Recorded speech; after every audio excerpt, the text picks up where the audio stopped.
Welcome back to the Anti-Meta Club. We are at Interlagos once again this week for race C, but surprisingly, it is Group 4. Now, we have one of those races where it's kind of just a joker lap, but some cars need to take tires. The meta car is extremely dominant in the leaderboards, but maybe, just maybe, the anti-meta car is actually better on race pace. Let's get into it. The anti-meta car of the week is once again the Citroen GT. The McLaren is faster in a straight line, and it's definitely faster on the time trial. However, it's going to lose more pace compared to the Citroen when it comes to not taking tires. You can of course take tires, but doing so is going to potentially make you give up track position. And with the Citroen, you don't lose a lot of pace when you don't take tires. That also means that you can take the pit stop whenever you want to. Even though it doesn't have the top speed of the McLaren, the Ferrari, or some of the other cars, it's definitely fast enough in the slipstream and has good enough braking and handling to be able to pull off passes both on the main straight and in various parts of the track. While there are a bunch of other cars in the top 100 and even in the top 10, including a Supra in first place, more than half of the cars in the top 100 are the McLaren. I was able to put the Citroen in 79th place last night, just barely edging out our friend Slayers, but I bet both of us could get a 36. There are a couple others just after our times on the board as well. As soon as the lap starts, you'll see the meter boards on the right, and you want to hit the brakes right before the 50 meter board, maybe even right at it. Start turning in right at the end of the fence, and we're going to keep a lot of brake pressure as we start to trail brake in. We want to get all the way down to second gear, all the way up on the curb, and we're going to aim for a little bit left of the center of the track as we exit. Get up to third gear before you get on the throttle, continue steering left, and when you get to the end of the curbing on the left, that's when we're going to switch directions. You want to hit just the left tires barely on the inside of the curb here, cutting as much as you possibly can. Upshift to fourth a little bit early as you go over the curb, and you only need your right tires on this exit curb to make sure you don't get a penalty. Continue steering in, trying to ride the curb as long as you can, and then track out just barely. You don't want to track out too early, that'll waste time, but if you steer too much, it can kill your momentum and scrub your tires. If you do end up using a lot of the exit curb, make sure you get all the way back on the track before the grass. Look for the meter boards on the right.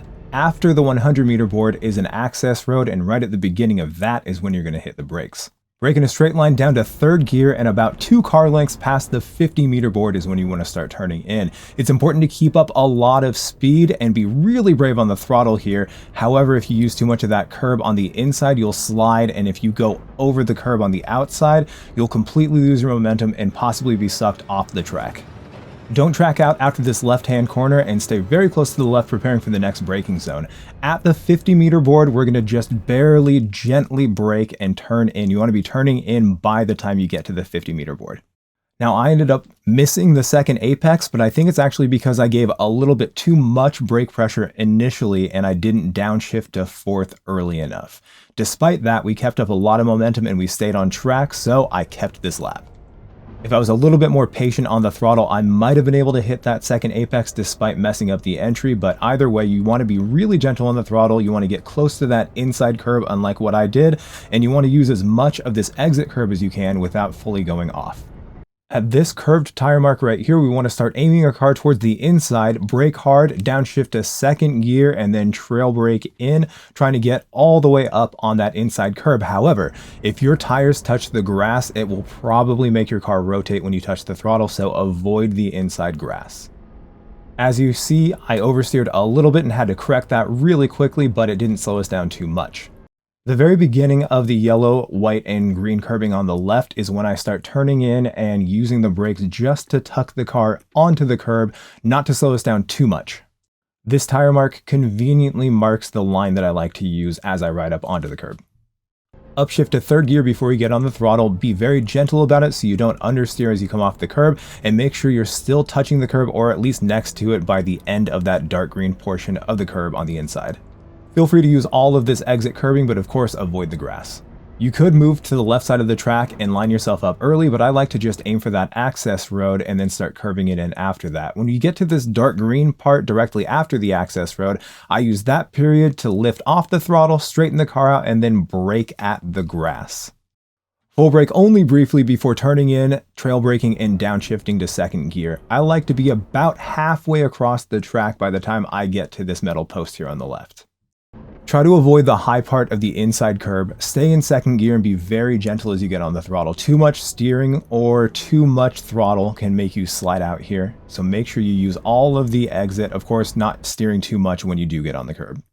Steer all the way onto the track before you get to the grass, and just about when you get all the way past the grass is when we want to start turning in. You don't even need to get to the middle of the track before turning in. About when you get to fourth gear, you're going to need to start lifting just gently in order to keep the car close to the inside so you don't track all the way out onto the exit curbing. Regardless of how far you do go out onto the exit curbing, you've got to make sure that you get all the way on the track before the grass.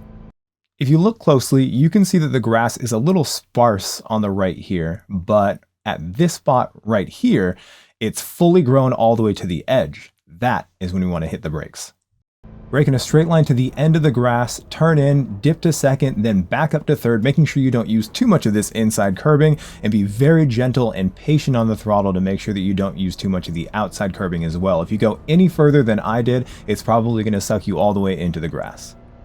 Stay to the inside for the rest of the lap, especially on a time trial lap. Steering this much isn't really going to slow you down, and if you want to maximize the time that you can get, you've got to stay really close to the inside wall, of course not going over the pit entrance. For an actual race, you want to track out like I did here, but I didn't really think that was going to be a good enough lap, so I didn't stick to the inside. Turn 1 is deceptively tricky. You've got to make sure that you're keeping a lot of pressure on the brakes as you trail brake in, and of course you've got to sacrifice the exit of the first corner to make sure you get a really good angle for the second corner. If you use too much curbing on this third corner, it can either send you into the grass or send you directly off the track on the exit, so make sure you're just trying to trace the line of that inside curb.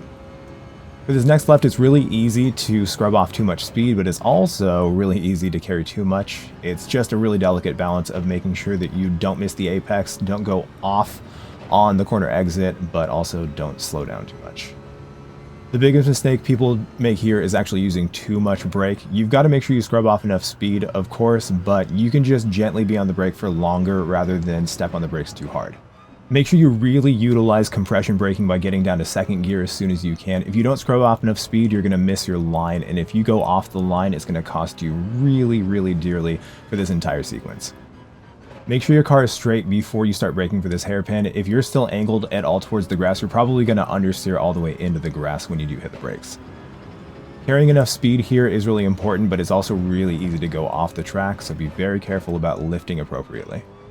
Slowing down too much for the final corner is also a death sentence for your lap because it is a very important uphill, so you've got to make sure you keep up a lot of momentum, but of course it's very important not to go too far or too quickly, because if you touch the outside curbing too much, if you go at all past where I did, it's probably going to pull you entirely off the track.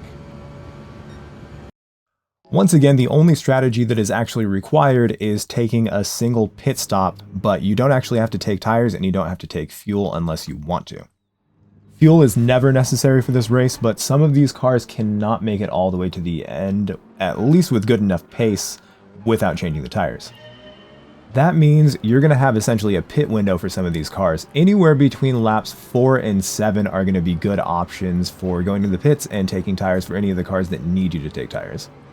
Since the Citroen can keep good pace without having to worry about changing tires, that means that any of the laps are viable options for taking your one required pit stop.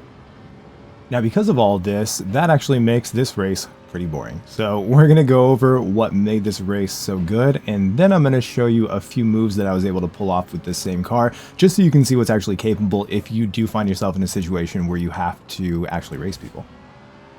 Regardless of what strategy you're going to use, if you're going to take tires and pit somewhere towards the middle of the race, or if you're going to pit at the beginning or the end of the race and not take tires, you still have to be very careful on lap 1, and that's regardless of where you start as well.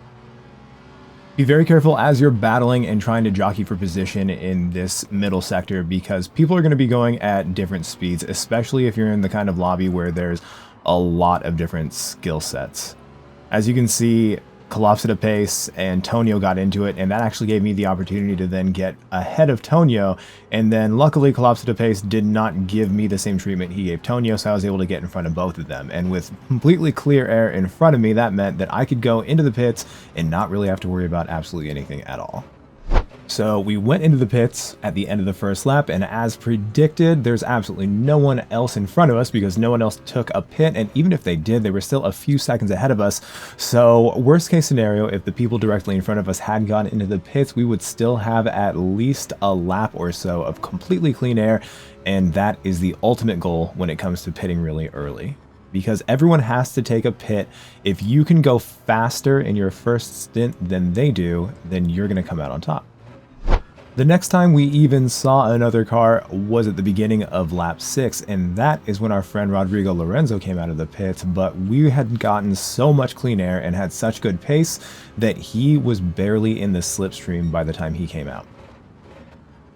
The only other time that we saw any other car was at the beginning of lap 8 when our buddy Rseat came out of the pits. Now Rseat started in the front and he did take tires, which meant that he had completely fresh tires, and Rseat also has very fresh pace. Rseat is a very good driver. So Rseat in the Supra with fresh tires meant that there was no way I was going to be able to catch him, and it wasn't long before he completely broke the slip. Jumping all the way to the end, you can see what a benefit it is to have absolutely no traffic and just be able to set the best lap times that you possibly can for as long as you can. While everyone else is battling it out, if you can either stay in the front or pit early and stay in the back before everyone else pits, you can just set your own pace, and if it's good enough, you're going to be able to pass a lot of people as they try to go into the pits. Well, not go in the pits, as they try to get good pace and then eventually have to go in the pits. Everyone has to go in the pits or else you get a 1-minute penalty, so it's not worth just not going to the pits. Either way, you can see that this is why I chose this as our anti-meta car. Now this example right here isn't really to mock Merrick or anything like that. He made a big mistake, of course, but he continued to try to defend his position, rightfully so, and he actually did a pretty good job of it. I had to change my line in the middle of the line, which is really difficult for a complex corner like that, but despite the fact that I had to completely change it in the middle of the corner, the car is agile enough that I was able to maintain enough momentum to not only make it through, but also stay far enough ahead that he couldn't make a move on the next corner, and of course we were able just to pull away after that. For our final example, we jump to the final lap of yet another race where we're using the same car, and right here we can see the meta car is within the slipstream of another very good car, the Ferrari. Both drivers ahead are talented, and of course the meta car has a lot more top speed than the Citroen, but if we stay close enough, then we can stick with them. In this race, you can also see that I had the fastest lap that I had done so far. I had a 37.6. That was aided by slipstream. I think the McLaren could possibly do it without any slipstream. Actually, this car probably could too in the right hands. I saw Cooper hitting 0.5s today. Now, even though I was able to get all the way next to Ferrer because of that mistake he made, he was able to take the inside line, and despite having a really compromised line, he was able to stay all the way in front. He made one more tiny mistake right there. I was able to get on the outside here, and even though I had the faster line technically, of course he was able to stay with me almost all the way through, but we were able to pull it off right on the hairpin. Now, I didn't actually have slipstream from collapse at a pace in front of me, which meant that once we get on that last straight, he's possibly going to be able to pass me before the finish line. It's in situations like this where it's really important that you nail your lines, and I didn't. So I was, of course, pretty nervous. I think he was suffering from bad tires, though, so I was able just to pull away even though I didn't have any slip. In this situation with this specific track, you want to stay on the inside because if he is going to pass and he does have the momentum, he's going to have to go the longer way on the outside. Luckily, we didn't have to do that, and the moves that we pulled off on the final lap with slightly better tires because of the Citroen, we were able to keep our position. Like I said before, the best races in this car, if you're just looking for performance, just looking for wins, are going to be the most boring, but as you can see, you can also have a lot of fun even against the meta car. Thank you again for watching my video. I will be making another one of these next week, and in the meantime, I might be able to finish one of the other millions of projects that I've been working on for this channel. Eventually, we're going to have a lot of other content, but in the meantime, please don't forget to like and subscribe because I'll be making new videos, like I said, every week, and there's a lot more to come. Thank you.